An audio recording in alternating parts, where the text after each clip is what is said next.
اللهم صل على محمد النبی الأمی وعلى آلہ وسلم تسلیما۔ حیات انبیاء علیہم السلام۔ ارشاد ربانی ہے وَلَا تَقُولُوا لِمَنْ يُقْتَلُ فِي سَبِيلِ اللَّهِ أَمْوَاتٌ بَلْ أَحْيَاءٌ وَلَكِنْ لَا تَشْعُرُونَ۔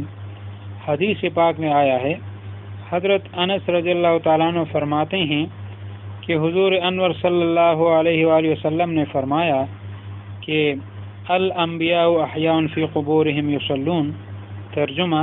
انبیاء علیہ السلام اپنی قبروں میں زندہ ہیں اور نماز پڑھتے ہیں۔ امام بہقی نے اس حدیث پاک کو صحیح کہا ہے اور حافظ ابن حجر عسقلانی نور اللہ مرقدہ نے اس کی موافقت کی ہے۔ علماء دیوبند قدس اللہ تعالی اسرارہم کا عقیدہ ہے کہ فہو صلی اللہ علیہ وسلم حی فی قبرہ شریف یتصرف فی الکون باذن اللہ تعالی کیف یشاء، یعنی حبیب پاک صلی اللہ علیہ وآلہ وسلم اپنی قبر شریف میں زندہ ہیں اور جہاں میں جیسے چاہتے ہیں باذن اللہ تصرف فرماتے ہیں۔ حجت الاسلام مولانا محمد قاسم نانوتوی نور اللہ مرقدہ بانی دارالعلوم دیوبند کی کتاب آب حیات، حیات النبی صلی اللہ علیہ وآلہ وسلم کے موضوع پر بہترین کتاب ہے، اسے مطالعے میں رکھا جائے۔ محدث اعظم انور شاہ کشمیری نور اللہ مرقدہ صدر مدرس دارالعلوم دیوبند فرماتے ہیں بے شک تمام انبیاء کرام علیہم السلام اپنی قبروں میں زندہ ہیں اور نماز پڑھتے ہیں۔ معنی اس حدیث کا یہ ہے کہ انبیاء کرام علیہم السلام کی ارواح عبادات طیبہ اور افعال مبارکہ سے معطل نہیں ہوئی، بلکہ اپنی قبروں میں اسی طرح عبادات کرتی ہیں جس طرح ظاہری حیات میں نماز، روزہ، حج وغیرہ کرتی تھیں، اور اسی طرح ان کے تابعین کا حال ہے علی القدر المراتب۔ امام الاولیاء جنید بغدادی نور اللہ مرقدہ فرماتے ہیں کہ جو اپنے نفس کے ساتھ زندہ ہے وہ روح کے نکل جانے سے مردہ ہو جاتا ہے، اور جو اپنے رب کے ساتھ زندہ ہے وہ نہیں مرتا بلکہ وہ حیات طبیعی سے حیات اصلی و حقیقی کی طرف انتقال کرتا ہے۔ جب شریعت کی تلوار سے قتل ہونے والا زندہ ہے، رزق دیا جاتا ہے، تو جو صدق اور حقیقت کی تلوار سے قتل ہوتا ہے وہ کتنی اعلیٰ زندگی کے ساتھ زندہ ہوگا۔ دانائے رموز حقیقت مولانا رومی رحمۃ اللہ علیہ فرماتے ہیں ہر کے اندر وجہ ما باشد فنا کل شیء حالک نبوت جزا، جو کہ ہماری ذات میں فنا ہو جائے اس کو کل شیء حالک کی کلیت کے تحت ہلاکت کی سزا نہیں بھگتنی پڑتی۔ قاضی ثناء اللہ پانی پتی نور اللہ مرقدہ فرماتے ہیں بے شک اللہ تعالی انبیاء، صدیقین، شہداء اور اولیاء کی ارواح کو درجہ بدرجہ جسموں کی قوت عطا فرماتا ہے تو وہ زمین، آسمان اور جنت میں جہاں بھی چاہتے ہیں چلے جاتے ہیں اور اپنے دوستوں کی مدد کرتے ہیں اور اپنے دشمنوں کو ہلاک کرتے ہیں باذن اللہ۔ عربی کے الفاظ یہ ہیں ینصرون اولیاءہم ویدمرون اعداءہم باذن اللہ تعالی۔ علامہ محمد بن عبد الباقی الزرقانی المالکی نور اللہ مرقدہ فرماتے ہیں فتاوی رملیہ میں ہے کہ انبیاء اور شہداء اور علماء نہیں آزمائے جاتے، اور انبیاء اور شہداء اپنی قبور میں کھاتے پیتے اور نماز پڑھتے ہیں اور روزہ رکھتے ہیں اور حج کرتے ہیں۔ ملا علی قاری حنفی نور اللہ مرقدہ فرماتے ہیں کہ نبی کریم صلی اللہ علیہ وآلہ وسلم اپنی قبر مبارک میں زندہ ہیں، جیسا کہ سارے انبیاء کرام اپنی قبروں میں اپنے رب کے نزدیک زندہ ہیں، اور بے شک ان کی ارواح کا تعلق عالم علوہ اور سفلا سے اسی طرح قائم رہتا ہے جیسا کہ دنیا میں تھا، اور وہ اس معاملے میں قلب کے اعتبار سے عرشی اور قالب کے اعتبار سے فرشی ہوتے ہیں، اور اللہ سبحانہ و تعالی ہی ارباب کمال کے احوال کو زیادہ جانتا ہے۔ دوسری جگہ اپنی تصنیف میں فرماتے ہیں ہم یہ نہیں کہتے کہ حبیب پاک صلی اللہ علیہ وآلہ وسلم عالم برزخ یعنی اپنی قبر میں مقید و محصور ہیں، بلکہ ہم یہ کہتے ہیں کہ آپ عالم سفلی اور عالم علوہ میں سیر فرماتے ہیں، کیونکہ شہداء کی ارواح جو مرتبہ میں انبیاء سے کم ہے جب سبز پرندوں کے قالب میں جنت کے باغوں میں آزادی سے پھرتی ہیں، پھر ان قنادیل تک سیر کے لیے جاتی ہے جو عرش الہی کے نیچے لٹکی ہوئی ہے، جیسا کہ یہ اپنے مقام پر ثابت ہو چکا ہے۔ بئی ہما کو یہ نہیں کہتا کہ ان کی قبریں ان کے اجساد سے خالی ہیں اور ان کی ارواح کا ان کے اجسام سے تعلق نہیں، اور سلام انہیں کیا جاتا ہے، وہ نہیں سنتے، مطلب سنتے ہیں۔ تو ایسا ہی انبیاء کرام کے بارے میں آیا ہے کہ بے شک انبیاء کرام تلبیہ کہتے ہیں، حج کرتے ہیں، اور ہمارے نبی صلی اللہ علیہ وسلم تو ان کرامات کے سب سے زیادہ حقدار ہے۔ 10ویں صدی ہجری کے امام اور مجدد اعظم علامہ جلال الدین سیوطی الشافعی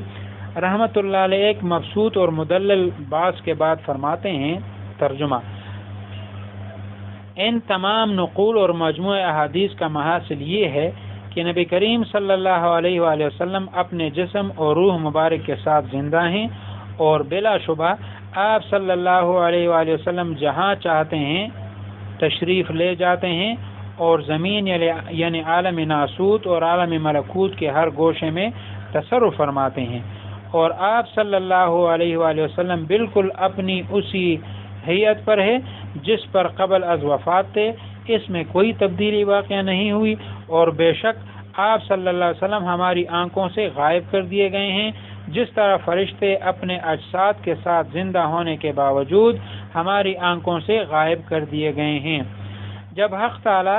آپ صلی اللہ علیہ وآلہ وسلم کی رؤیت کے ساتھ کسی کو عزت و اکرام عطا فرمانا چاہتا ہے تو اس سے حجاب کو اٹھا دیتا ہے،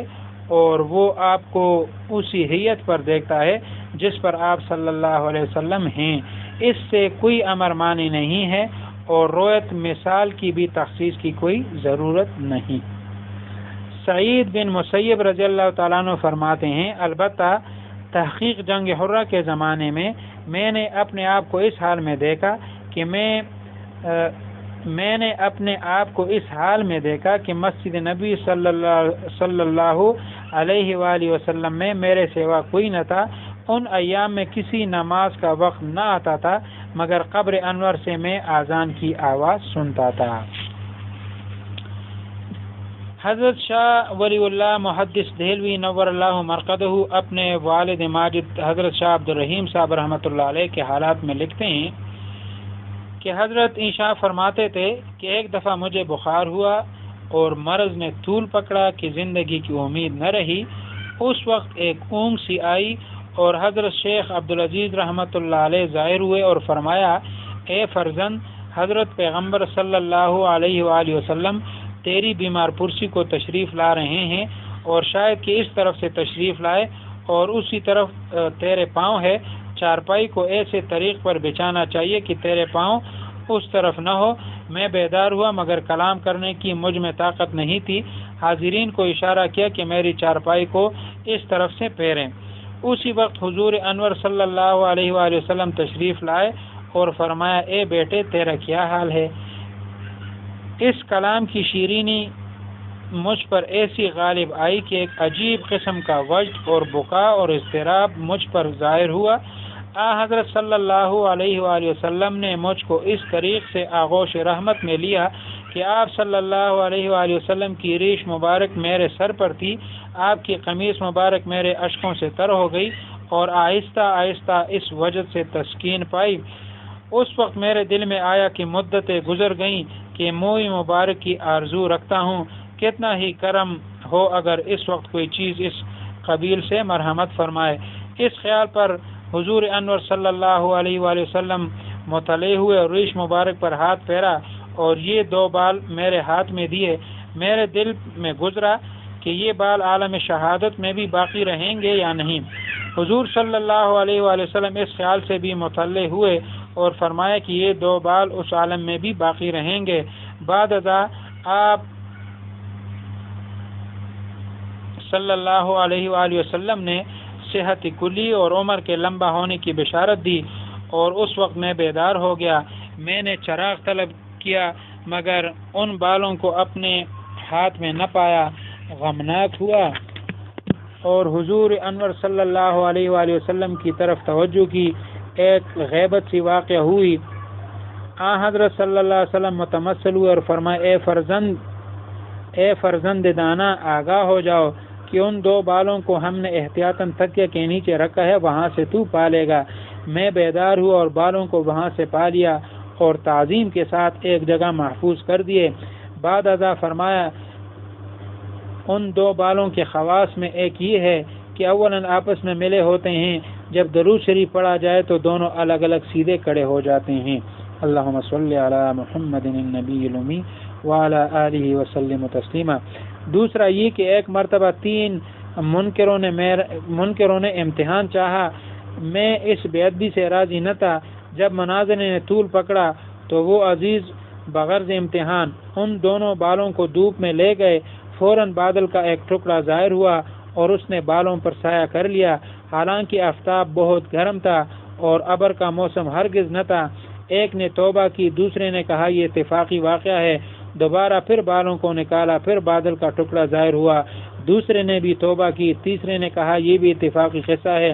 تیسری دفعہ پھر دھوپ میں نکالا، پھر بادل کا ٹکڑا ظاہر ہوا، تیسرا بھی تائبین کی لڑی میں منسلک ہو گیا۔ تیسرا یہ کہ ایک مرتبہ بہت لوگ برائے زیارت جمع تھے، میں نے آ کر ہر چند کوشش کی کہ چابی لگ جائے اور تالا کھل جائے تاکہ ہم سب لوگ زیارت کر لے، مگر تالا نہیں کھلتا تھا۔ میں اپنے دل کی طرف متوجہ ہوا، معلوم ہوا کہ فلاں آدمی جنبی ہے، اس کی شامت جنابت سے قفل نہیں کھلتا۔ میں نے پوشی کی اور سب کو تجدید طہارت کا حکم دیا۔ جب جنبی اس مجمع سے باہر چلا گیا، قفل آسانی سے کھل گیا اور ہم سب نے زیارت کی۔ حضرت والا نے آخر عمر میں تبرکات کو تقسیم فرمایا تو ان 2 مبارک بالوں میں سے ایک کاتب حروف شاہ ولی اللہ کو بھی عنایت فرمایا۔ سبحان اللہ۔